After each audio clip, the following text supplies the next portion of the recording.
बिस्मिल्लाहिर्रहमानिर्रहीम। बच्चों, last class में हम लोगों ने जो डिस्कस किया था, हमने मटेरियल वेरिएंस को डिस्कस किया था और लेबर वेरिएंस को डिस्कस किया। अच्छा, लास्ट की क्लास में हुआ ये था कि मैंने material price variance, material quantity variance तो आप लोगों को बता दिया था, लेकिन टोटल मटेरियल वेरिएंस किस तरीके से निकलता है वो नहीं बताया था आपको। ठीक है। तो अभी आज की क्लास में हम ये देख लेते हैं कि टोटल मटेरियल वेरिएंस किस तरीके से निकलता है और टोटल लेबर वेरिएंस जो है वो किस तरीके से निकलता है। फिर हम आगे मूव ऑन करते हैं अपने नेक्स्ट क्वेश्चन, क्वेश्चन नंबर 2 की तरफ। ठीक है। और ये मेरे ख्याल में मैंने होमवर्क भी दिया था और काफी सारे स्टूडेंट्स ने मुझे जो है वो उसका सॉल्व करके शेयर भी किया था। ठीक है। आई रियली अप्रिशिएटेड दैट कि आप लोगों ने जो है वो घर में बैठ के जो है वो उसको सॉल्व किया है, बल्कि क्लास खत्म होने के फौरन बाद ही जो है वो इसको सॉल्व करके जो है वो मुझे शेयर करना शुरू कर दिया था। स्टूडेंट्स को ग्रुप में भी जो है उन्होंने मैसेजेस वगैरह, पिक्चर्स वगैरह शेयर की थी। ठीक है। तो आप लोग अपना आंसर जो है वो मैच कर लेना क्वेश्चन नंबर 2 का। मैं सॉल्व कर दूंगा। और क्वेश्चन नंबर 1 में जो टोटल हमारा मटेरियल वेरिएंस है या टोटल लेबर वेरिएंस है वो निकालना हो तो उसको हम किस तरीके से निकालते हैं, आप जरा उसको देख लीजिएगा। ठीक है। अच्छा, पिछली क्लास में कुछ पूछना तो नहीं है? मेरे ख्याल में तो कुछ नहीं पूछना पिछली क्लास से रिलेटेड। ऑलमोस्ट हमने सारी चीजें तो जो है वो पढ़ ली थी। अब हम बात करेंगे टोटल मटेरियल वेरिएंस किस तरीके से निकलता है और टोटल लेबर वेरिएंस जो है वो किस तरीके से निकलता है। ठीक है। तो पहले हम बात करेंगे कि मटेरियल वेरिएंस जो है वो किस तरह से फाइंड आउट किया जाता है। ऊपर हमने मटेरियल को प्राइस के हवाले से जो है वो जांचा है, फिर उसको मटेरियल को क्वांटिटी के हवाले से हमने जांचा है। अब हम बात कर रहे हैं कि ओवरऑल मटेरियल वेरिएंस जो है वो किस तरह से निकाला जाता है।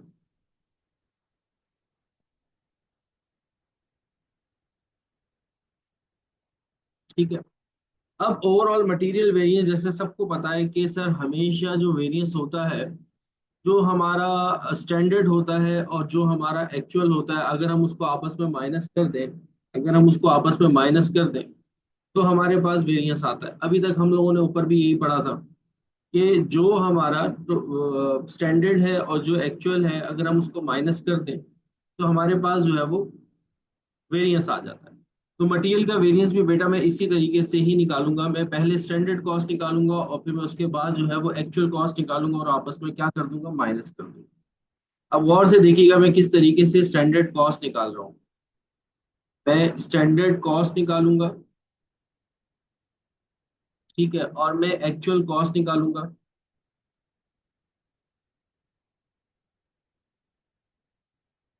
और आपस में माइनस कर दूंगा तो हमारे पास जो है वो मटेरियल का वेरिएंस आ जाएगा। ठीक है। अच्छा, अब सर स्टैंडर्ड कॉस्ट किस तरीके से निकलेगी, देखो बेटा हमेशा याद रखना कि अब जैसे कि देखो यहाँ पर हम जो वेरिएंस निकाल रहे हैं स्टैंडर्ड पे भी निकाल रहे हैं। हमारा जो स्टैंडर्ड का जो रेट है, स्टैंडर्ड का जो रेट है वो है, क्वेश्चन नंबर 1 की बात की जाए तो सर हमारा जो स्टैंडर्ड का रेट है वो है 0.80 पर मीटर। ये सर हमारा स्टैंडर्ड रेट है। ठीक है।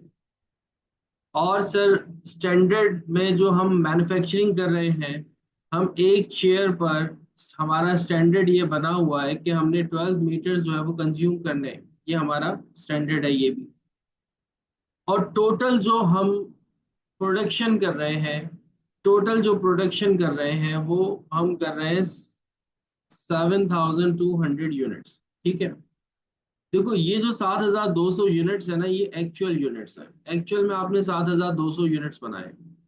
अब इन एक्चुअल यूनिट्स को आप पहले स्टैंडर्ड के रेट से मल्टीप्लाई करवा कर स्टैंडर्ड कॉस्ट निकालोगे, फिर इन्हीं एक्चुअल यूनिट्स को आप जो है एक्चुअल के रेट के साथ मल्टीप्लाई करवा कर एक्चुअल कॉस्ट निकालोगे। ठीक है। तो जो यूनिट्स आप लिखोगे वो तो एक्चुअल लिखोगे कि एक्चुअल आपने यूनिट्स कितने बनाए हैं, एक्चुअल आपने यूनिट्स कितने बनाए हैं। फिर जितने यूनिट्स आप बना रहे हो उन यूनिट्स को आप अपने स्टैंडर्ड पर लेकर जाओगे कि स्टैंडर्ड का रेट हमारा ये था और एक्चुअल का रेट हमारा ये है। फिर दोनों के साथ कंपैरिजन करोगे तो आपके पास जो है वो डिफरेंस आ जाएगा वेरिएंस का। और वो वेरिएंस जो है वो फेवरेबल भी हो सकता है और वो अनफेवरेबल भी हो सकता है। ठीक है, जैसे देखो मैं किस तरीके से निकाल रहा हूँ। सबसे पहले देखो, मैं देखूंगा कि भाई मैंने कितने यूनिट्स बनाए हैं। 7,200 यूनिट्स सर मैंने बनाए हैं। नहीं, 7,200 तो हाँ, 7,200 यूनिट्स मैंने बनाए हैं। एक यूनिट बनाने पर जो मैंने स्टैंडर्ड बना रखा है वो ये बना रखा है कि सर मैं 12 मीटर जो है वो कंज्यूम करता हूँ एक चेयर बनाने पर। टोटल चेयर जो मैंने 7,200 बनाई है और जो मेरा स्टैंडर्ड वो ये कहता है कि आपके 12 मीटर खर्च हो जाते हैं एक चेयर बनाने में। और जो आपका स्टैंडर्ड रेट है वो आपका है 0.8। ये मैंने क्या किया, ये मैंने ये किया कि सबसे पहले बच्चों मैंने एक्चुअल यूनिट्स लिखे,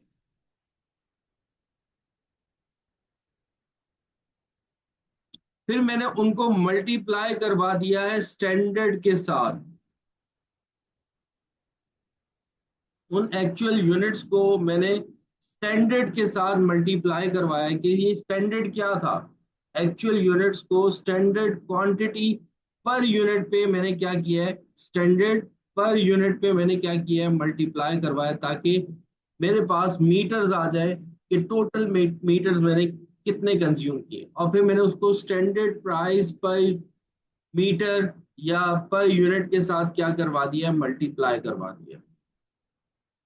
ठीक है, तो बच्चों मेरे पास जो टोटल आंसर आएगा वो बताओ कितना आ रहा है आप लोगों के पास।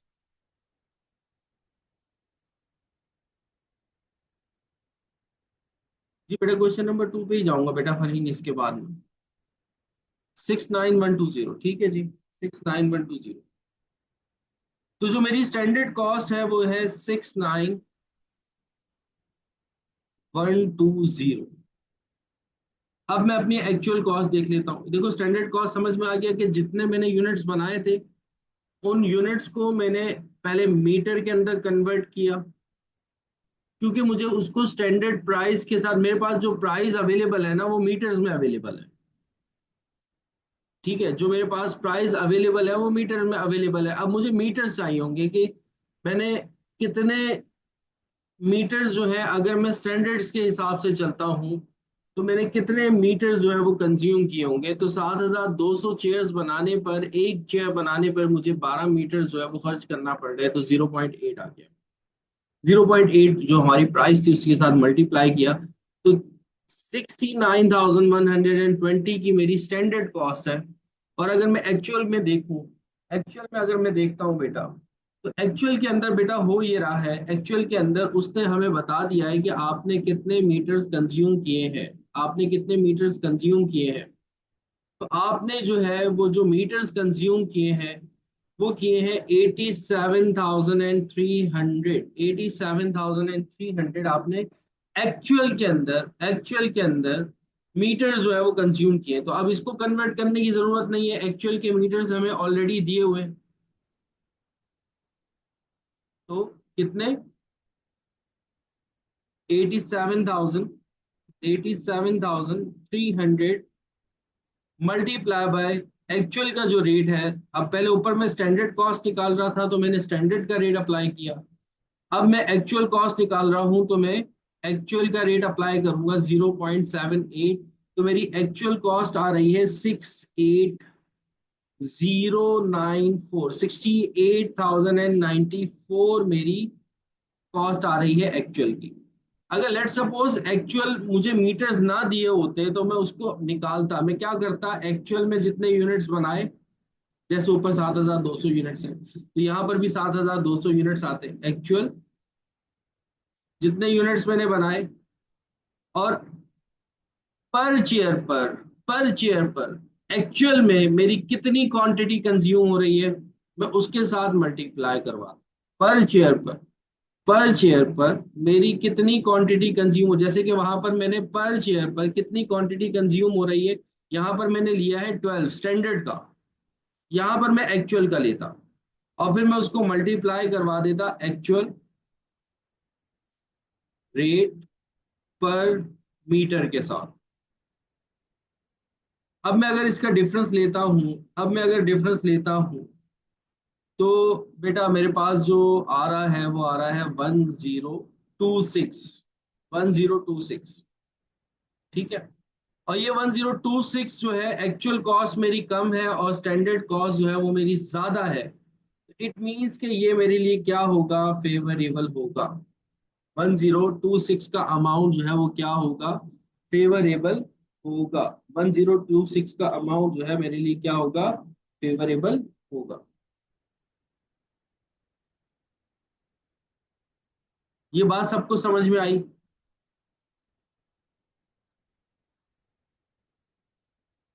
ये बात सबको समझ में आई? ठीक है।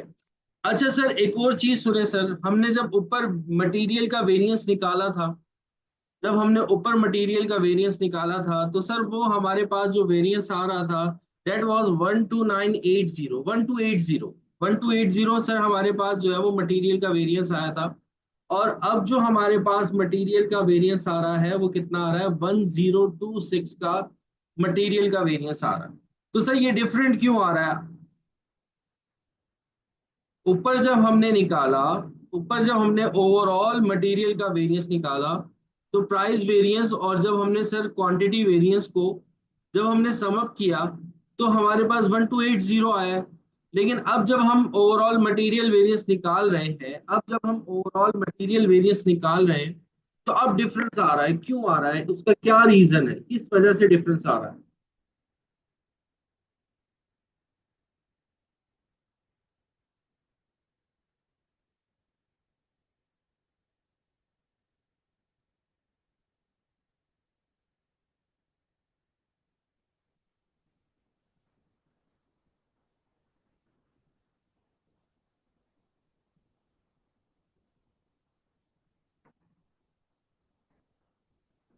क्या रीजन है, किसकी वजह से डिफरेंस इतना ज्यादा जो है वो डिफरेंस आ रहा है? हालांकि सेम आना चाहिए था सर।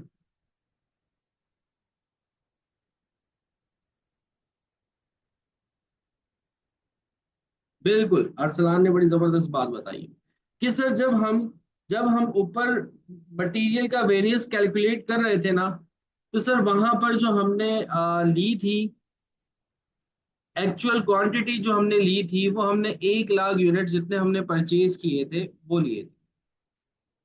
और यहाँ पर जो हम एक्चुअल क्वांटिटी सर ले रहे हैं ना, वो हम ले रहे हैं 87,300। तो इस वजह से हमारा डिफरेंस आ रहा है। ठीक है, इस वजह से हमारा डिफरेंस आ रहा है। अगर ऊपर भी हम 87,300 के ही एक्चुअल यूनिट्स लेते ना, और फिर हम टोटल करते, तो हमारा डिफरेंस यही आना था 1026 का। ठीक है, जैसे अभी मैं लेबर में आपको कंफर्म कर दूं, लेबर में देखिएगा, अगर लेबर का मैं टोटल लेबर वेरिएंस निकालता हूँ, तो दोनों के आ जाएंगे, सेम आ जाएंगे। तो वहां पर परचेज ले रहे थे, मैंने कहा था परचेज का नॉर्मली लिया नहीं जाता, यूजेज का लिया जाता है, लेकिन उस क्वेश्चन में मेंशन था कि परचेज से करके दिखाओ, तो इस वजह से हमने 1 लाख लिया था, जिसकी वजह से अब हम देख रहे हैं कि हमारा जो है वो वेरिएंस जो है वो डिफर आ रहा है। ठीक है। अब अगर मैं लेबर का वेरिएंस निकालता हूं, अब अगर मैं लेबर का वेरिएंस निकालता हूं, अब अगर मैं लेबर का वेरिएंस निकालता हूं, लेबर वेरिएंस निकाल,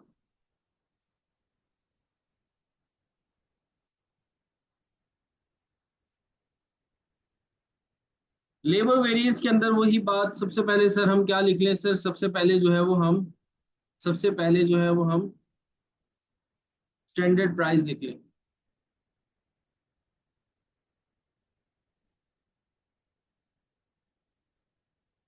स्टैंडर्ड कॉस्ट लिख लें।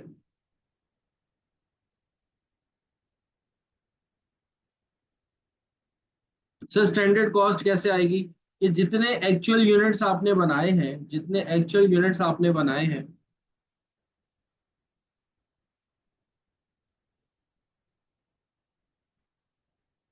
उनको मल्टीप्लाई करवा दो अपने स्टैंडर्ड आवर्स पर यूनिट के साथ, कि एक यूनिट बनाने पे स्टैंडर्ड आपका क्या कह रहा था।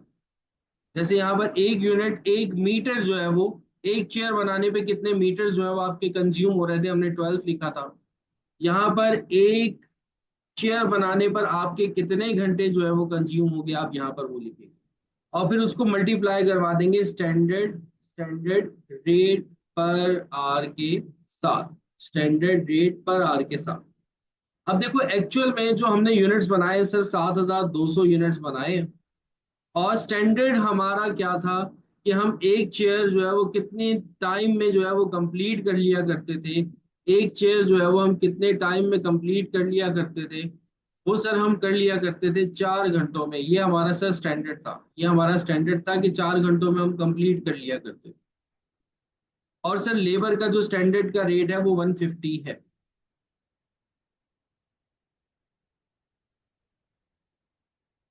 4 × 150। तो जरा ध्यान दीजिएगा मेरी इन बातों पर कि बेटा स्टैंडर्ड कॉस्ट के अंदर भी मैं एक्चुअल यूनिट्स ही लेकर जा रहा हूँ, वहां पर भी मैं एक्चुअल यूनिट्स लेकर गया हूँ, और यहाँ पर भी मैं एक्चुअल यूनिट्स लेकर जा रहा हूँ। ठीक है। तो आप, सवाल यहाँ पर ये पैदा होता है कि हमने जितने यूनिट्स बनाए हैं उन्हें लेकर जाना है, एक्चुअल में जितने यूनिट्स बनाए, फिर उसको मल्टीप्लाई करवा दो स्टैंडर्ड रेट के साथ। वो 150 था। मेरे बच्चों मुझे अमाउंट बताओ जरा कितना आ रहा है।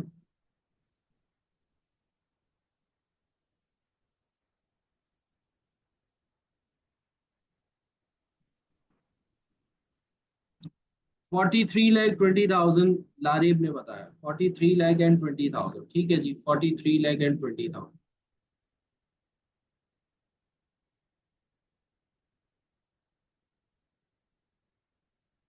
अच्छा, फिर उसके बाद सेम इसी तरह से मैं एक्चुअल निकाल लेता हूँ।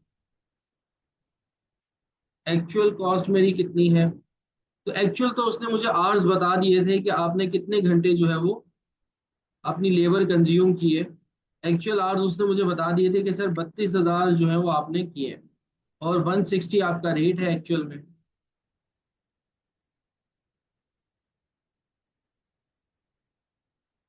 32,000 multiply by 160।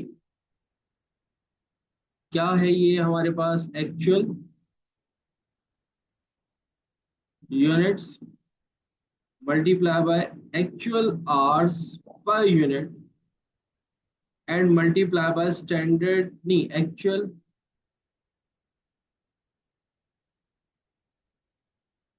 Actual rate per hour. तो बहरहाल उसने हमें आवर्स दे दिए थे निकाल कर, तो हमें निकालने की जरूरत नहीं पड़ी। कितना अमाउंट आ रहा है? 5 लाख, नहीं, 51,20,000, 51,20,000। ठीक है जी, 51,20,000। ऊपर 43,20,000 है, नीचे 51,20,000 है। एक्चुअल कॉस्ट आपकी बढ़ गई है। तो कितना डिफरेंस आ रहा है बेटा मुझे बताओ? 8 लाख का डिफरेंस आ रहा है। बिल्कुल 8 लाख का आ रहा है। ठीक है। और एक्चुअल हमारी कॉस्ट ज्यादा है, तो इसका मतलब ये क्या है? एडवर्स है, यानी कि अनफेवरेबल है। ऊपर भी देखो बेटा, मेरी टोटल मटेरियल का वेरिएंस कितना आया था? 8 लाख का आया था। और वो भी क्या था? अनफेवरेबल था। और यहाँ पर भी कितना आ गया? 8 लाख आ गया, वो मेरे लिए क्या है? अनफेवरेबल है। सबको बात समझ में आ गई कि टोटल वेरिएंस किस तरीके से निकलता है अगर हम मटेरियल का या लेबर का निकालना चाहते हैं? क्लियर है सबको? आगे चलो बेटा।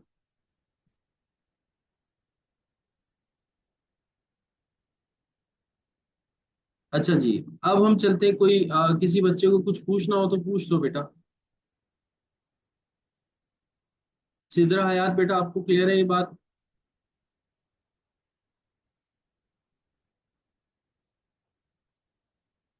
ठीक है जी, गुड हो गया बेटा, शाबाश। अच्छा, अब नेक्स्ट चलते हैं आगे। अब नेक्स्ट चलते हैं हम क्वेश्चन नंबर 2 की तरफ। ठीक है। और क्वेश्चन नंबर 2 में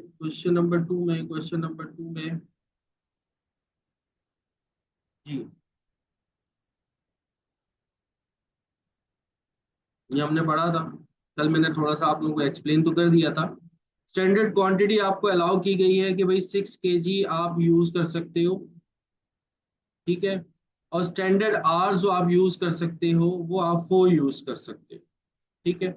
और फिर उसके बाद मैंने आपको बताया था कि सबसे पहले आप किसको इस्तेमाल करते हो, ईपीयू को। फिर उसके बाद जो है वो प्रोडक्शन को, फिर उसके बाद जो है वो आप किसको इस्तेमाल कर सकते हो, सेल्स पे। जैसे अगर मैं मटेरियल प्राइस वेरिएंस निकालना चाहूँ, मटेरियल प्राइस वेरिएंस अगर मैं निकालना चाहूँ,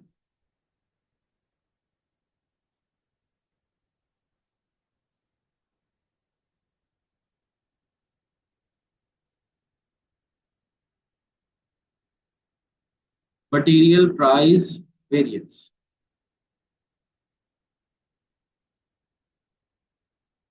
मटेरियल प्राइस वेरिएंस का फार्मूला था सर, जो आपका एक्चुअल प्राइस है उसमें से आप माइनस कर दें स्टैंडर्ड प्राइस को, या आप स्टैंडर्ड प्राइस में से एक्चुअल प्राइस को माइनस कर दें, ठीक है। और फिर मल्टीप्लाई करवा दें एक्चुअल क्वांटिटी से, एक्चुअल क्वांटिटी कंज्यूम या यूज से, ठीक है। अब देखो यहाँ पर इस क्वेश्चन के अंदर आपके पास जो स्टैंडर्ड प्राइस है और जो एक्चुअल प्राइस है वो जरा देख लो।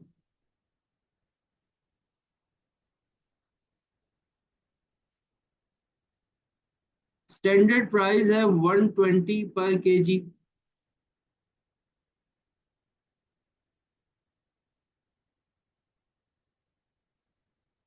और एक्चुअल प्राइस है 145 पर केजी।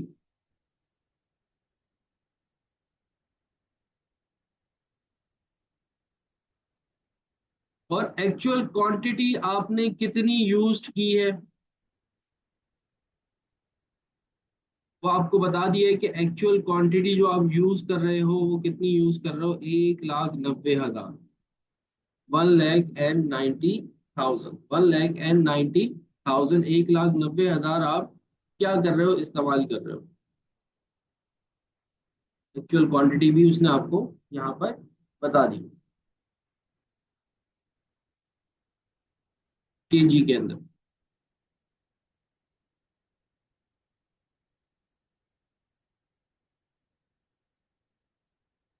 तो 120 minus 145 multiply by 1,90,000, 120 minus 145 and multiply bye 1,90,000। तो ये बेटा हमारे पास आ जाएगा, कितना आ रहा है,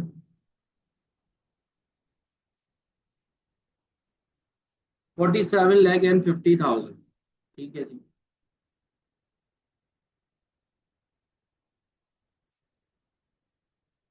47,50,000।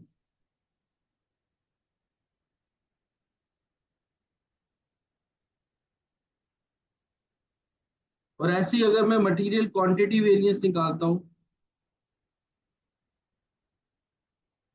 तो उसमें मुझे क्या करना होगा, स्टैंडर्ड क्वांटिटी या एक्चुअल क्वांटिटी। अच्छा यहाँ पर ना मैंने प्राइस को थोड़ा उल्टा पुल्टा कर दिया, आप लोग ठीक कर लेना।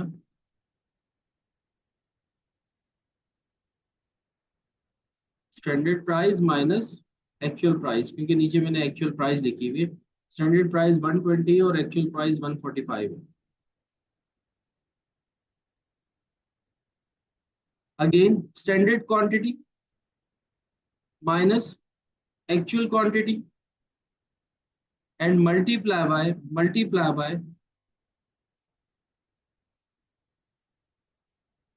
स्टैंडर्ड प्राइस, ये फॉर्मूला बनेगा। क्योंकि देखो डिफरेंस किस चीज का है, डिफरेंस किस चीज का है, नॉन फाइनेंशियल का, तो सामने क्या आएगा, फाइनेंशियल, लेकिन स्टैंडर्ड का। अच्छा भाई, स्टैंडर्ड क्वांटिटी हमारे पास कितनी है, स्टैंडर्ड क्वांटिटी हमारे पास कितनी है, स्टैंडर्ड क्वांटिटी हमारे पास कितनी है। स्टैंडर्ड क्वांटिटी हमें नहीं बता रहे, स्टैंडर्ड क्वांटिटी हमें नहीं बता रहे। एक्चुअल क्वांटिटी तो हमें बता दी उसने, 1,90,000। स्टैंडर्ड क्वांटिटी नहीं बता रहे। क्या करेंगे भाई स्टैंडर्ड क्वांटिटी निकालने के लिए, क्या करेंगे।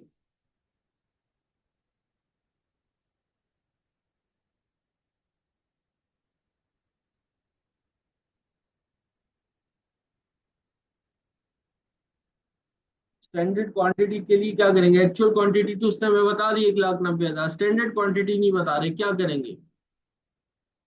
जाना बेटा, क्या करेंगे?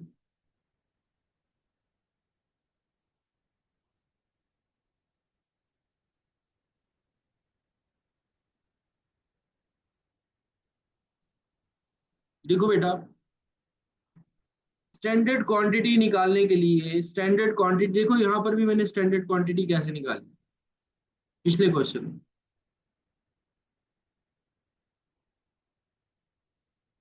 पहले स्टैंडर्ड क्वांटिटी कैसे निकाली थी? वही कि एक्चुअल में जितने यूनिट्स के ऊपर काम किया उसको स्टैंडर्ड रेट के साथ मल्टीप्लाई करवा दिया, तो यहां पर भी यही करूंगा। एक यूनिट बनाने पर आपका कितना मटेरियल इस्तेमाल होता है? सर 6 kg हमारा मटेरियल इस्तेमाल होता है, ये हमारा स्टैंडर्ड है। और आपने कितने यूनिट्स के ऊपर काम किया सर? अच्छा सर, हमने जो काम किया है, आपने ये कहा था कि ईपीयू पहले ले लिया करो।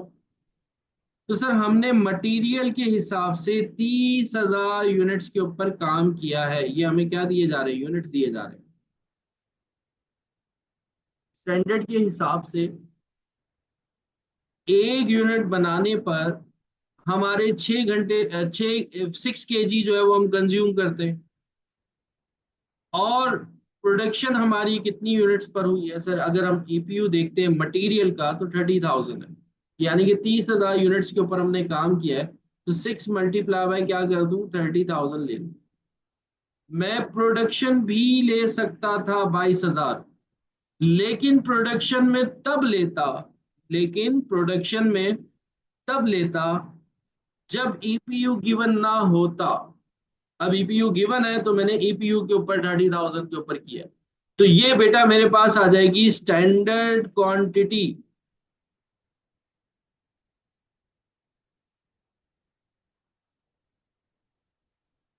कि कितने यूनिट्स के ऊपर आपने काम किया है। समझ में आ रही है सब बच्चों को बात?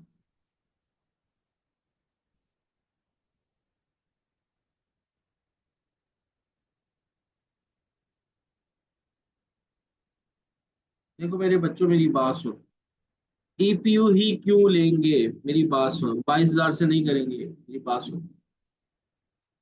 देखो यहाँ पर आप बात कर रहे हो, यहाँ पर आप बात कर रहे हो कि कितना मटेरियल आपने इस्तेमाल किया है।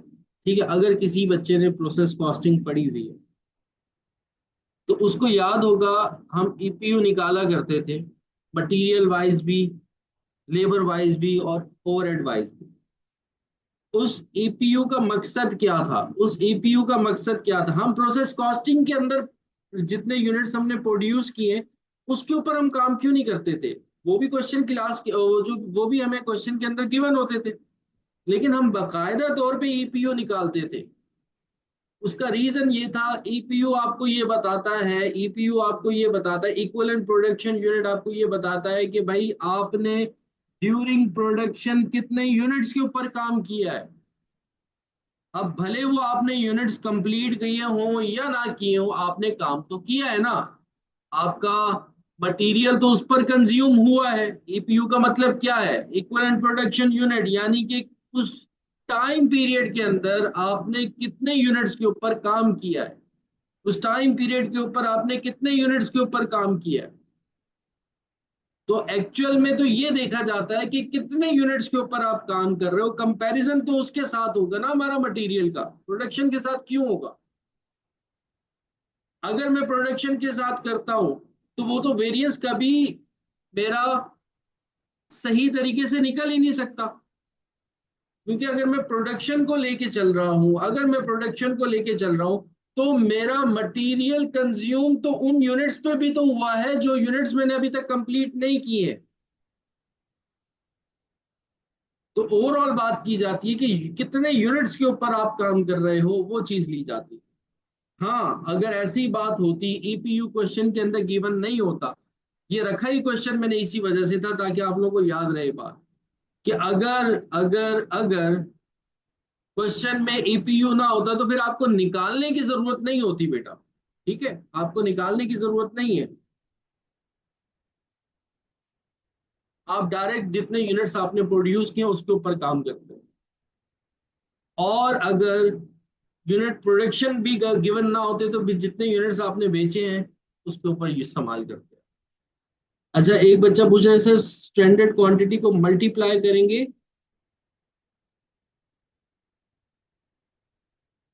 प्रोडक्शन यूनिट से नहीं, प्रोडक्शन से नहीं बेटा, ईपीयू से करेंगे। ठीक है, फर्स्ट प्रायोरिटी आपकी ईपीयू, फिर आपकी क्या है प्रोडक्शन, फिर उसके बाद आपका क्या है सेल्स। ठीक है, अभी तीनों गिवन थे तो तीनों में मैंने फर्स्ट प्रायोरिटी ईपीयू को दी। ईपीयू ना देता मैं प्रोडक्शन पे जाता, प्रोडक्शन ना देता तो मैं सेल्स पर जाता। याद रहेगी बात बेटा आपको? याद रहेगी बात ये क्वेश्चन डाला ही मैंने इसी वजह से था ताकि आप लोगों को याद रहे। ठीक है जी।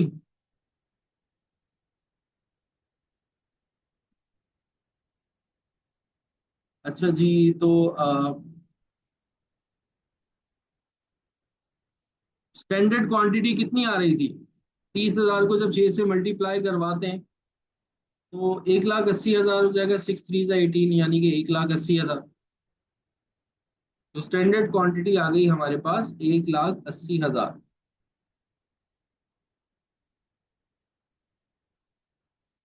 Actual quantity 1,90,000 multiply by standard price है 120। कीजिए कितना आ रहा है? 10 रुपए का डिफरेंस आएगा। ठीक है, 10,000 का 120 से मल्टीप्लाई हो जाएगा तो ये 12 लाख हो जाएगा।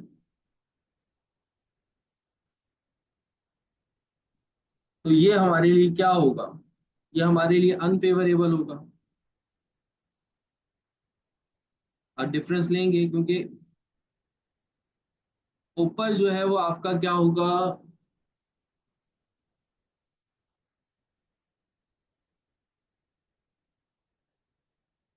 वो भी अनफेवरेबल है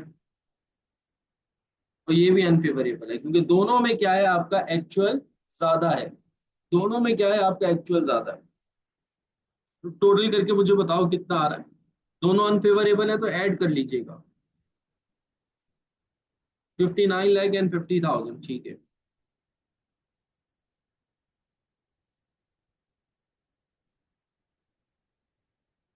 ऐसे ही अगर मैं लेबर का वेरिएंस निकालता हूँ, ये बेटा हमने क्वेश्चन नंबर कौन सा किया है? क्वेश्चन नंबर 2 कर रहे हैं।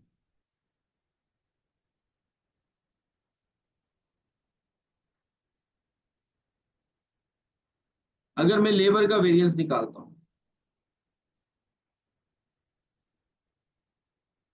लेबर रेट वेरिएंस, और उसके अंदर मैं क्या लिखूंगा? उसके अंदर मैं लिखूंगा standard rate minus actual rate multiply by actual hours consume. ठीक है, अब स्टैंडर्ड रेट क्या है और एक्चुअल रेट क्या है? सर स्टैंडर्ड रेट हमारा है 4 और एक्चुअल रेट सर हमारा है, नहीं, 4 तो घंटे। स्टैंडर्ड रेट हमारा है सर 150, 150, और एक्चुअल कितना है आपका 175। और एक्चुअल आवर्स आपके कितने हैं? एक्चुअल आवर्स आपने वर्क किया है 1,08,000।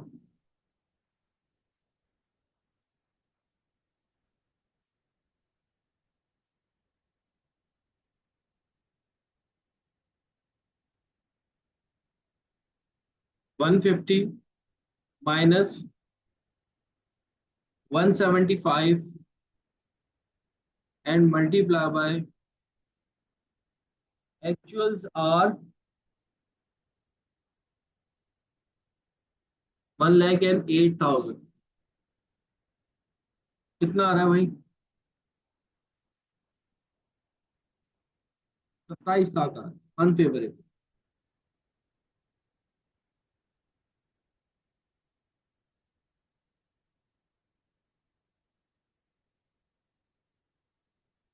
लेबर एफिशिएंसी की बात करें लेबर एफिशिएंसी की बात करें, standard hours minus actual hours multiply by standard rate per our, standard rate per hour. तो यहाँ पर भी अगेन एक्चुअल आवर्स तो हमें पता है 1,80,000।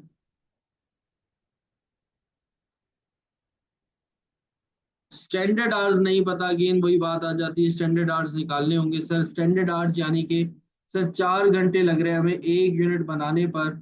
और अगर हम कन्वर्जन यानी कि लेबर और लेबर और एफओएच का ईपीयू देखते हैं, कन्वर्जन में दोनों लेबर में भी इस्तेमाल हो सकता है और एफओएच में भी इस्तेमाल हो सकता है, 25,000। तो 4 × 25,000 आ जाएगा हमारे पास 1 लाख। ये क्या आ गया हमारे पास, स्टैंडर्ड आवर्स।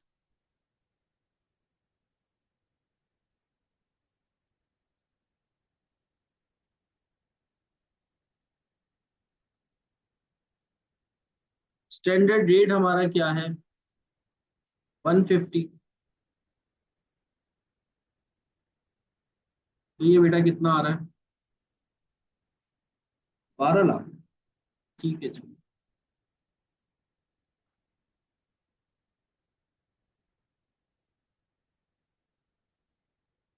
और ये भी क्या होगा, अनफेवरेबल होगा। तो अनफेवरेबल और अनफेवरेबल दोनों को ऐड कर लो बेटा, 39 लाख आएगा। आप लोगों ने अब एक काम ये करना है कि टोटल वेरिएंस निकालना है, मटेरियल का भी और एफओएच का भी, सॉरी मटेरियल का भी और लेबर का भी। अब क्वेश्चन नंबर 3 है, एक मजेदार सा क्वेश्चन है, ठीक है। ये क्वेश्चन अगर आप कर लेते हो तो समझो कि आपका मटेरियल और लेबर जो है वो प्राइस और क्वांटिटी के हिसाब से जो है वो, और एफिशिएंसी के हिसाब से या रेट के हिसाब से कंप्लीट हो जाता है। अच्छा क्वेश्चन है ये। अच्छा है ये मटेरियल से रिलेटेड। क्वेश्चन नंबर 3 में आपको बता रहे हैं कि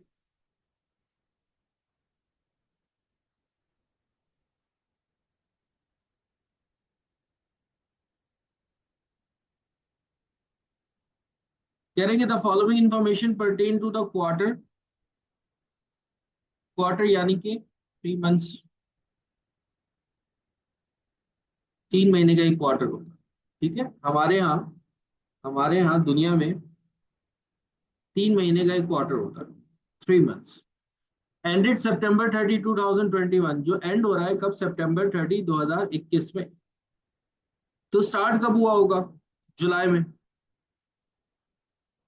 स्टार्ट कब हुआ होगा, जुलाई में। जुलाई 1 को स्टार्ट हुआ और जुलाई अगस्त September 30 को जाकर के वो क्या हो गया, क्लोज हो गया। फिर उसके बाद उन्होंने आपको बताया कि आपका जो एक्चुअल मटेरियल कॉस्ट है वो ये है, एक्चुअल क्वांटिटी जो आपने कंज्यूम की है वो ये की है, स्टैंडर्ड प्राइस जो आपका पर केजी है वो ये है, पर केजी 36 रुपीज। और स्टैंडर्ड क्वांटिटी जो आपको अलाउ की गई है वो की गई है 66,000 kg। ठीक है, तो स्टैंडर्ड क्वांटिटी आपकी थी 66,000 kg और एक्चुअल क्वांटिटी आपकी है 67,500। एक्चुअल मटेरियल कॉस्ट जो है वो आपकी ये ऊपर बता दी उन्होंने, 25,16,400। और स्टैंडर्ड प्राइस पर केजी उसने आपको बता दी है 36। फिर कह रहे हैं कि आगे, the supplier of raw material had increase the price of material by 6% with effect from August 1 2021। Supplier ने क्या किया, सप्लायर ने ये किया कि आपके मटेरियल की प्राइस को इंक्रीज कर दिया। तो मटेरियल की प्राइस को उसने कितना इंक्रीज किया है, 6% से मटेरियल की प्राइस को उसने क्या कर दिया है, इंक्रीज कर दिया। ठीक है, और वो भी कब, अगस्त 2021 के अंदर आकर, अगस्त 2021 के अंदर आकर। यानी कि जुलाई का महीना आपका बड़ा बेहतरीन गुजरा, जुलाई का महीना आपका बड़ा बेहतरीन गुजरा, जुलाई में कोई मसला नहीं हुआ। अगस्त में आकर 6% से आपकी प्राइस क्या हो चुकी है, इंक्रीज हो चुकी है। ठीक है। फिर उसके बाद आगे कह रहे हैं केस वन में actual quantity use during July were 27,500 kg। Actual में जो आपने क्वांटिटी इस्तेमाल की है जुलाई के महीने में, वो 27,500 केजी आपने क्वांटिटी जो है वो क्या की है, इस्तेमाल। केस नंबर टू की तरफ अभी नहीं आ रहे, हम केस नंबर वन की बात। रिक्वायर्ड में आपसे कहा जा रहा है compute material price variance and material quantity variance. Material price variance निकालना है और मटेरियल क्वांटिटी वेरिएंस निकालना है। ठीक है। केस नंबर वन की अगर हम बात करते हैं, केस नंबर वन की समझ में आ रही बात, क्वेश्चन थोड़ा सा समझ में आया कि क्या क्या चीजें आपको दी हुई हैं और क्या हो रहा है बीच में। क्वेश्चन क्लियर हुआ कि 6% से प्राइस इंक्रीज हुई है अगस्त के महीने में आकर, और 27,000 कुछ जो है वो आपका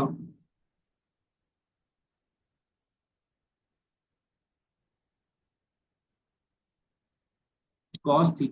यूनिट्स आपने जो उस पर एक्चुअल में कंज्यूम किए, और आपको उन्होंने एक्चुअल मटेरियल बता दी, एक्चुअल क्वांटिटी जितने आपने इस्तेमाल किए वो बता दिए, स्टैंडर्ड प्राइस बता दिए, स्टैंडर्ड क्वांटिटी बता दी। ठीक है। और आपसे वेरिएंसेस पूछ रहे हैं, मटेरियल प्राइस वेरिएंस और मटेरियल क्वांटिटी वेरिएंस। तो पहले हम बात करते हैं मटेरियल क्वांटिटी वेरिएंस। पहले मटेरियल क्वांटिटी वेरिएंस निकालते हैं, फिर material price variance. Material required number कौन सी है, केस नंबर वन है।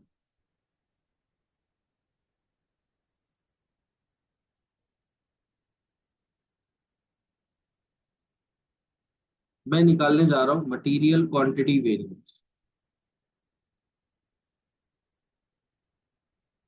अब मटेरियल क्वांटिटी वेरिएंस का फार्मूला क्या था, मटेरियल क्वांटिटी वेरिएंस का फार्मूला था, कौन बताएगा मुझे मटेरियल क्वांटिटी वेरिएंस का फार्मूला क्या था।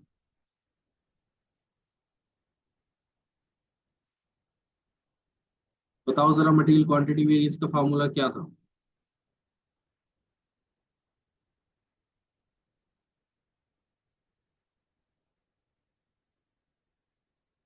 Actual quantity minus standard quantity multiply by standard price. ठीक है जी। Actual quantity minus standard quantity multiply by standard price. अब आ जाओ क्वेश्चन पे। एक्चुअल क्वांटिटी आपकी कितनी है, 67,500। और स्टैंडर्ड क्वांटिटी आपकी कितनी है, 66,000। स्टैंडर्ड प्राइस आपकी कितनी है, 36। ठीक है, तीनों चीजें गिवन है, कोई झगड़ा ही नहीं है, कोई झगड़ा नहीं है। तो 66,000 माइनस 67,500 एंड मल्टीप्लाई बाय 36। तो सर ये हमारे पास कितना आ रहा है, कितना आ रहा है मेरे बच्चों, बताना जरा। 54,000 फेवरेबल। ठीक है जी, इसी का आंसर आ गया 54,000 फेवरेबल। फेवरेबल कैसे होगा, हाँ फेवरेबल हो, फेवरेबल हो, 54,000 आपका क्या आ गया, फेवरेबल आ गया।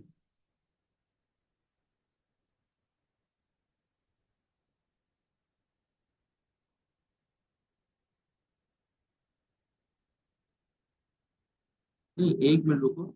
एक्चुअल क्वांटिटी कितनी है आपकी, 67 है, और वो आपका 66 स्टैंडर्ड है, अनफेवरेबल होगा बेटा ये। मैंने थोड़ा उल्टा करके लिख दिया था। ये आपका स्टैंडर्ड है और ये आपकी एक्चुअल अनफेवरेबल होगा।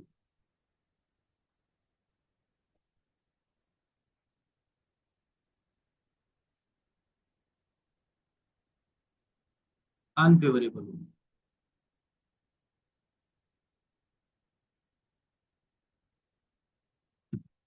ठीक है जी। अच्छा जी, यहाँ तक सबको कोई बेटा, किसी को कोई मसला कोई परेशानी तो नहीं है? माइनस में आए प्लस में आए इसका मुझे नहीं पता, एक्चुअल और स्टैंडर्ड को देखकर आप डिसीजन लिया करो। यहाँ तक सबको क्लियर है?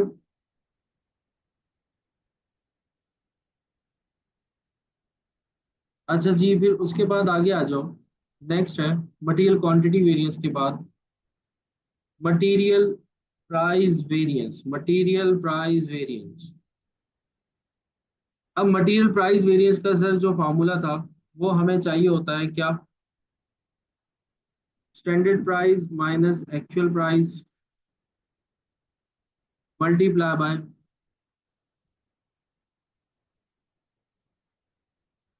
मल्टीप्लाई बाय क्या हो जाता है? मल्टीप्लाई बाय क्या हो जाता है?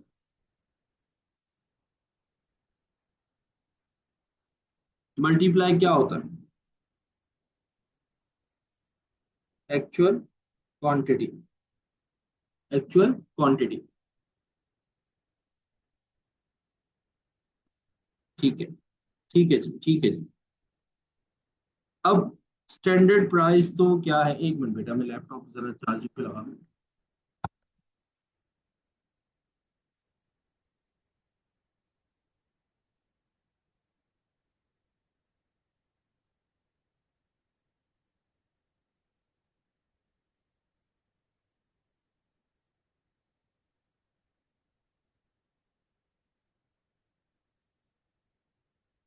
जी, स्टैंडर्ड प्राइस आपकी क्या है सर? 36। एक्चुअल प्राइस क्या होगी? एक्चुअल प्राइस क्या होगी?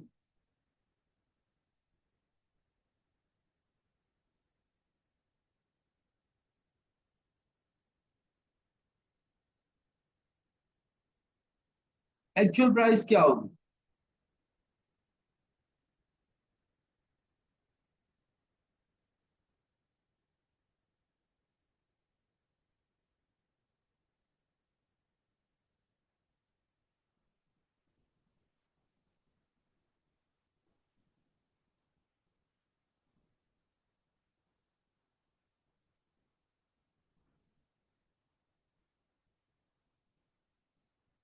37.28, ये किसी का आंसर है? 37.28, 38.16, 38.16 लारिब का, फरहीन का 37.28 आया। देखो बेटा, एक्चुअल प्राइस जो थी ना, मेरी बात सुनो मेरे बच्चों, एक्चुअल प्राइस सर और स्टैंडर्ड जो प्राइस थी ना वो हमारी सेम थी जुलाई के महीने में। सर जो प्राइस में डिफरेंस आया है ना, जो प्राइस में डिफरेंस आया है सर वो अगस्त के महीने से आया।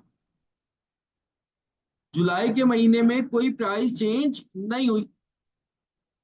वो आपको ये बता रहे हैं कि the supplier of raw material had increase the price of material by 6% with effect from अगस्त। ठीक है, अगस्त के महीने में आकर, अगस्त के मंथ में आकर सप्लायर ने प्राइस को चेंज कर दिया। यानी कि जुलाई के महीने में हमारी स्टैंडर्ड प्राइस भी और एक्चुअल प्राइस भी कितनी थी? 36 थी, कोई चेंज नहीं था। आफ्टर जुलाई, अगस्त जैसे ही स्टार्ट हुआ, हमारा सप्लायर जाग उठा और उसने 6% से प्राइस को क्या कर दिया? इंक्रीज कर दिया। यानी कि हमारी जो एक्चुअल प्राइस हो गई वो हो गई, जो पहले 36 थी, जो पहले 36 थी, अब वो हो चुकी है 6% से इंक्रीज होकर, यानी कि 1.06 मल्टीप्लाई करो कितना आ रहा है? 38.16, 38.16। सब बच्चों को बात समझ में आई? 6% से मैंने क्या किया? इंक्रीज किया। अगर ये भी नहीं समझ में आया तो बेटा एक काम ये कर सकते हो कि 36 का 6% लो और वो 36 में ऐड कर दो, तब भी इंशाल्लाह कितना आएगा? 38.16 आएगा। या डायरेक्टली 106% निकाल लो 36 का, तो वो कितना आ जाएगा? 38.16 आ जाएगा। ये बात समझ में आ गई सबको? ये बात सबको समझ में आ गई कि सर जो हमारी एक्चुअल प्राइस हो चुकी है, जो हमारी एक्चुअल प्राइस हो चुकी है वो हो चुकी है 38.16। देखो मेरे बच्चों, अब हम बात करते हैं एक्चुअल क्वांटिटी की। सर जो हमारी एक्चुअल क्वांटिटी है वो है 67,500। जो हमारी एक्चुअल क्वांटिटी है वो है 67,500 एक्चुअल क्वांटिटी। लेकिन अब दूसरी बात मैं ये कहता हूँ, देखो मेरे बच्चों मेरी बात सुनो, यहाँ पर सारे बच्चे कंसंट्रेशन के साथ, फोकस के साथ बात सुनना। देखो वो 38.16 कोई इतनी बड़ी रॉकेट साइंस नहीं थी, वो तो हमने सॉल्व कर ली है। ये बात समझने वाली। देखो हम निकाल रहे हैं प्राइस का वेरिएंस। हम निकाल रहे हैं प्राइस का वेरिएंस। और प्राइस का वेरिएंस कब शुरू हुआ है? प्राइस का वेरिएंस सर अगस्त में शुरू हुआ है। प्राइस का वेरिएंस अगस्त के महीने से स्टार्ट हुआ। अगस्त से पहले तो प्राइस के अंदर कोई वेरिएंस नहीं था।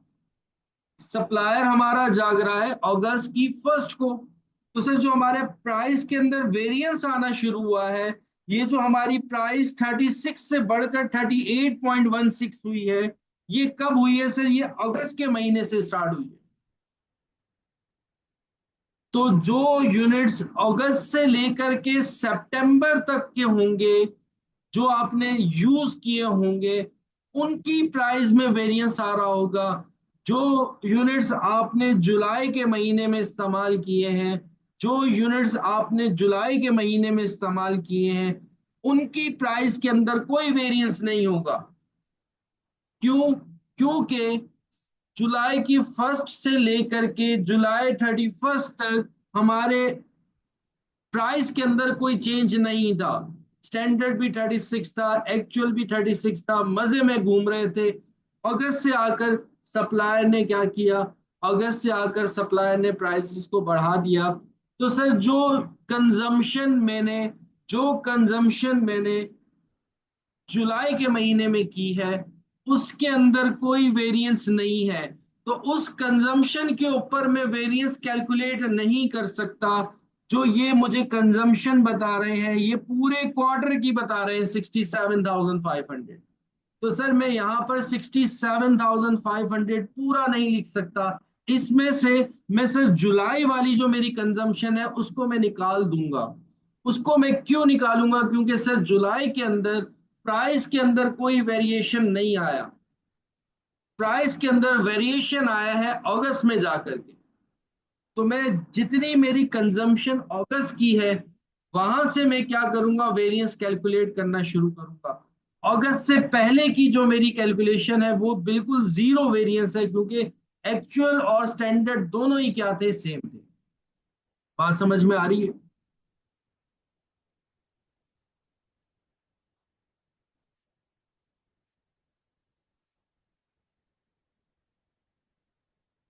बात समझ में आ रही है बेटा सब?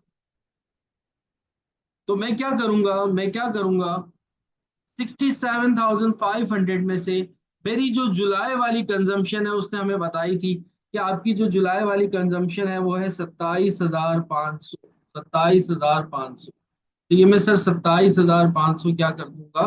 माइनस कर दूंगा, क्योंकि सर जुलाई के महीने में प्राइस के अंदर कोई चेंज नहीं आया, वो मैं हटा दूंगा। और अगस्त के महीने में जो है वो, अब अगस्त वाली कंजम्पशन आ जाएगी जब जुलाई हट जाएगा। ये जो है ये पूरे क्वार्टर की है। ये जो है वो पूरे क्वार्टर की है। माइनस कर दोगे तो बताओ कितना आ रहा है?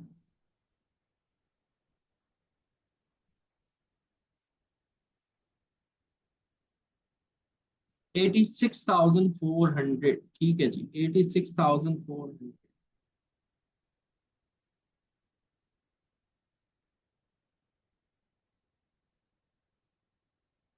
और प्राइस हमारी इंक्रीज हुई है, तो ये भी क्या होगा? अनफेवरेबल होगा। सब बच्चों को बात बेटा ये क्लियर हुई है? ये वाली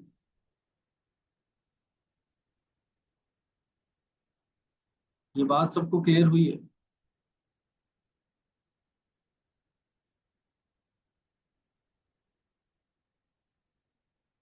किसी का कोई सवाल हो इसके अंदर तो पूछ लो।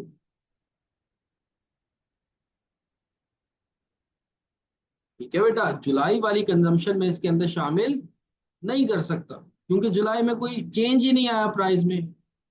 चेंज प्राइस में अगस्त में आया है, तो जो मेरी टोटल कंजम्पशन 3 महीने की है उसके अंदर मैंने क्या किया है कि जुलाई वाली कंजम्पशन को माइनस कर दिया, और फिर जो मेरा चेंज आ रहा है। अच्छा, ये 38.16 कैसे आया बेटा, मैंने ये निकाला है ना। जो आपकी जो आपका रेट था स्टैंडर्ड का 36 चल रहा था, 6% से सप्लायर ने आपको क्या किया है, इंक्रीज कर दिया प्राइस को। यानी कि आपकी अब प्राइस 106% हो गई, तो 106 डिवाइडेड बाय 100 इक्वल्स टू आ जाएगा 38.16। 6% इंक्रीज हो गया ना, तो अब एक्चुअल में प्राइस क्या हो जाएगी।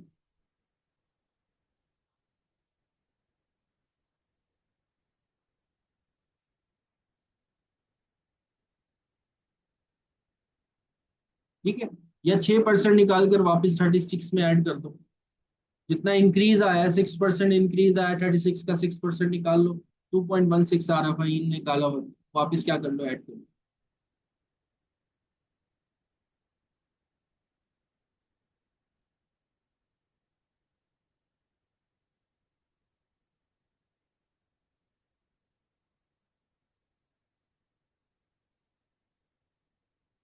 अच्छा, लारिब कह रही है कि सर जुलाई में एक्चुअल कम है स्टैंडर्ड से। अब उन्होंने क्या किया, उन्होंने ये किया, उन्होंने एक रेट निकाला है। वो रेट ये निकाला है कि जो आपकी टोटल मटेरियल की जो कॉस्ट थी उससे उन्होंने जितनी मटेरियल क्वांटिटी उन्होंने यूज किया उसके साथ डिवाइड कर दिया, तो 37 पॉइंट समथिंग आया। बेटा वो रेट नहीं होगा।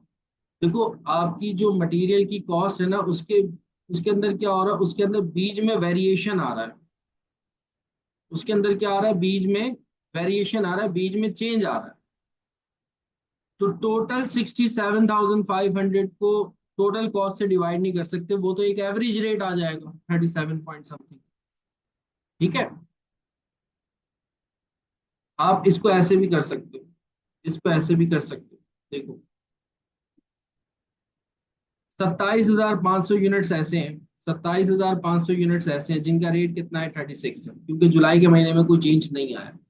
27,500 यूनिट्स की जरा मुझे कॉस्ट निकाल के दिखाओ कितनी आ रही है। 27,500 यूनिट्स की जरा मुझे कॉस्ट निकाल के दिखाओ कितनी आ रही है।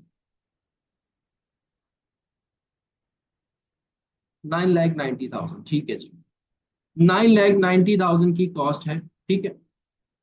टोटल कॉस्ट आपकी कितनी है, ये एक एक्स्ट्रा काम हो रहा है, ठीक है। ये बहुत ज्यादा डीप में जा रहे हैं, तो अगर किसी को परिंदे किसी के सर के ऊपर से गुजरते हैं तो कोई परेशानी वाली बात नहीं है, बस ये बीच में हम एक थोड़ा सा टेस्ट कर रहे हैं, चेक कर रहे हैं। टोटल कॉस्ट सर हमारी थी 25,16,400, जुलाई अगस्त सितंबर 3 महीने की।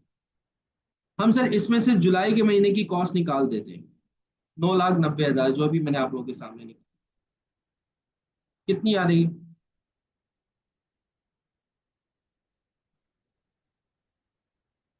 15,26,400। 15,26,400, ठीक है। ये कॉस्ट कौन सी है, ये है 3 मंथ्स की। एक जुलाई के महीने की हमने निकाल दी, तो ये जो कॉस्ट आई है 15,26,000 आई है, कौन सी, अगस्त और सितंबर की कॉस्ट। ठीक है। अब अगस्त और सितंबर के यूनिट्स देखो कितने कंज्यूम हुए। सर टोटल जो यूनिट्स कंज्यूम हुए हैं वो 67,500 हुए। ठीक है। 27,500 हमारे जुलाई वाले यूनिट से माइनस कर दो, कितने आ रहे हैं।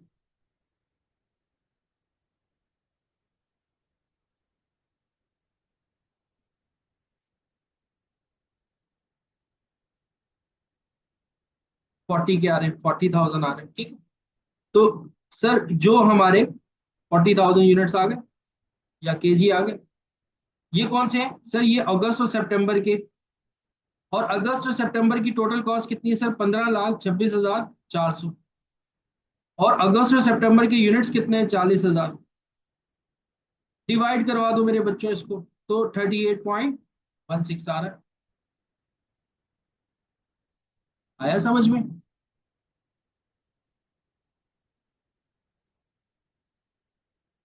ठीक है, तो वो इसको मैं मिटा रहा हूँ, ठीक है। कंफ्यूज हो जाओगे इसमें, ये बस वो एक बात उन्होंने वो जो टोटल करके निकाल के ना टोटल से कर दिया था, क्योंकि जुलाई में रेट अलग है और अगस्त और सितंबर में रेट अलग है। तो टोटल कॉस्ट को टोटल यूनिट से डिवाइड करोगे ना तो बेटा एक एवरेज रेट आएगा 37 पॉइंट समथिंग का। हमें एवरेज रेट नहीं चाहिए।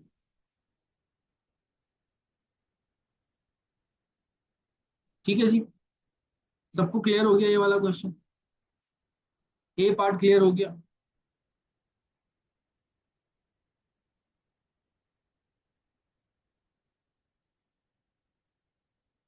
केस वन क्लियर हो गया? अब केस टू की तरफ चलते हैं। अब मेरे बच्चों उसने कहा है कि केस टू के अंदर same quantities were use during the quarter. वो कह रहा है कि आपने सेम क्वांटिटी जो है वो इस्तेमाल की, मतलब हर महीने सेम क्वांटिटी इस्तेमाल। टोटल कितनी क्वांटिटी आपने इस्तेमाल की है? 67,500। देखो बेटा, अब इसमें अगर हम केस टू की बात करें ना, केस टू बहुत आसान है। केस वन में जितना हो सकता था वो उसने घुमा दिया। अब केस वन की वजह से हमारे कंसेप्ट जो है वो क्लियर हो चुके हैं। देखो, मटेरियल क्वांटिटी वेरिएंस में तो हमें कोई फर्क ही नहीं पड़ता, वो तो वैसे का वैसे ही रहेगा। ठीक है। मटेरियल प्राइस वेरिएंस के अंदर आकर फंस रहे हैं हम। तो सर मटेरियल प्राइस वेरिएंस में वही बात, सेलिंग प्राइस हमारी कितनी है? 36 माइनस 38.16। ठीक है, एक्चुअल प्राइस। और सर हमने टोटल एक्चुअल क्वांटिटी जो कंज्यूम की है वो 67,500। देखो अभी तक पुराना वाला चल रहा है। सर माइनस जुलाई वाला क्या करवाए? पहले तो उसने जुलाई के आपको यूनिट्स दे दिए थे 27,500। अब वो जुलाई के यूनिट्स आपको नहीं दे रहा।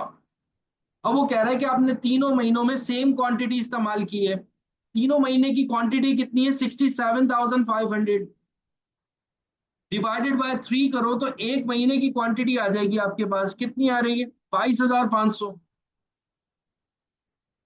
तो एक महीने की क्वांटिटी 22,500 है। तीनों महीने आपने कितने इस्तेमाल किए? 22,500। यानी कि जुलाई के महीने में भी आपने कितनी इस्तेमाल की होगी? 22,500। ये माइनस कर दो तो आपके पास वेरिएंस आ जाएगा।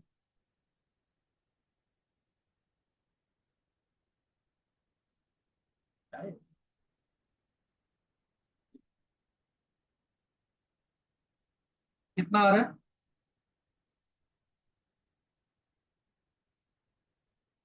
97,200। 97,200। ठीक है बेटा, 97,200। और ये भी क्या होगा? अनफेवरेबल होगा, क्योंकि प्राइस आपकी क्या हो रही है? बढ़ रही है। तो ये बेटा जितना घुमा सकते थे ना वो हमने इन वेरिएंसेस के अंदर घूम लिया। और मेरे ख्याल में चक्कर भी आ गए होंगे कुछ लोग। ये क्लियर हो गया? Question question number three.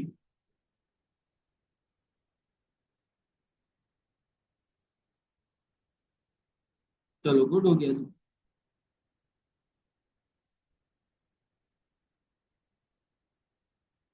अच्छा बेटा, अब जो है कल की हमारी जो क्लास होगी ना, कल की जो हमारी क्लास होगी वो इंपॉर्टेंट क्लास होगी। देखो अब हम मटेरियल लेबर से निकल गए, अब हम मिक्स वेरिएंस की तरफ जो है वो जाएंगे। ठीक है, तो कल की क्लास लाजमी लीजिएगा, एग्जामिनेशन पॉइंट ऑफ व्यू से इंपॉर्टेंट है कल की क्लास।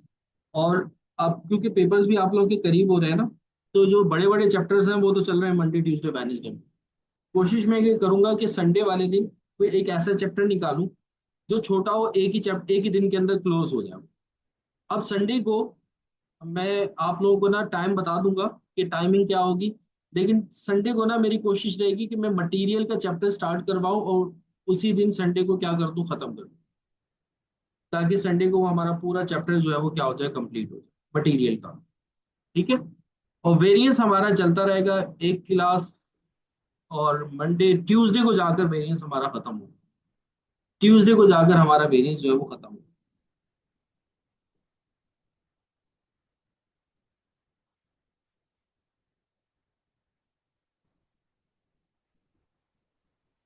संडे की टाइमिंग बता दूंगा। ठीक है। तो बस आज के लिए इतना काफी है मेरे ख्याल में। और अपना ख्याल रखना, मुझे दुआओं में याद रखना। अल्लाह हाफिज।